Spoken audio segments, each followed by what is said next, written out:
আজকে আমাদের বাসায় কে এসেছিল, কেন এসেছিল, দুপুরের আয়োজনে কি কি হয়েছিল এবং শুক্রবারের দিনটি আমাদের সবার কেমন কাটলো, এই সব কিছু মিলিয়ে আজকের এই ব্লগটি। আসসালামু আলাইকুম এভরিওয়ান, আই হোপ আপনারা সবাই অনেক ভালো আছেন। আলহামদুলিল্লাহ আমি অনেক ভালো আছি। ভিডিও শুরুতেই দেখতে পাচ্ছেন যে আমার শাশুড়ি মুরগির পাটা ছিলে ফেলছে। হ্যাঁ, আমাদের বাসায় আমার শাশুড়ি এইভাবে মুরগির পাটা একদম ছিলে ফেলে শুধু হাড্ডিটুকু রেখে দেয়। তারপরে দেখতে পাচ্ছেন এটা হচ্ছে ছাগলের মগজ। আর আপনাদেরকে দুপুরের কিছু অংশে দেখিয়েছিলাম যে বটবটির কথা বলেছিলাম, সেই বটবটি আজকে দুপুরে ভাজা হবে আলু দিয়ে। আর আমাদের বাসার সবাই এই সবজিটা অনেক বেশি পছন্দ করে, আলু দিয়ে বটবটি ভাজি। তারপরে এদিকে ডাল তুলে দেওয়া হয়েছে।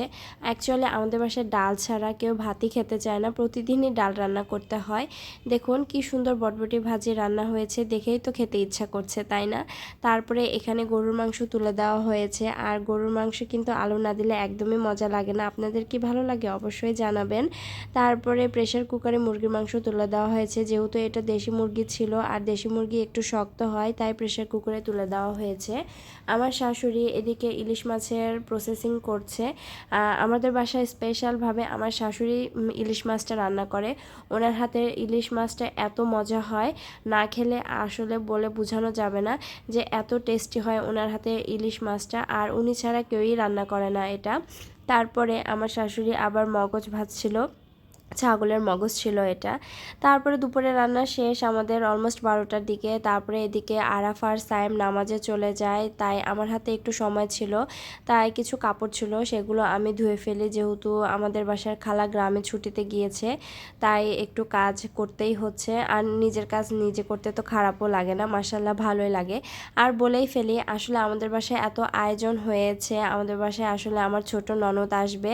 ও অ্যাকচুয়ালি আসতেছে আরাফ আর আইজার গিফট দিতে ওদের বার্থডেতে। তার আন্না আসতেই পারে নাই, এই জন্য এখন আসতেছে, তার জন্যই মাশাল্লাহ এত কিছু আয়োজন করা হয়েছে। কিন্তু একসাথে আমরা খেতে পারি না, ওর আসতে আসতে একদম বিকেল হয়ে গেছে।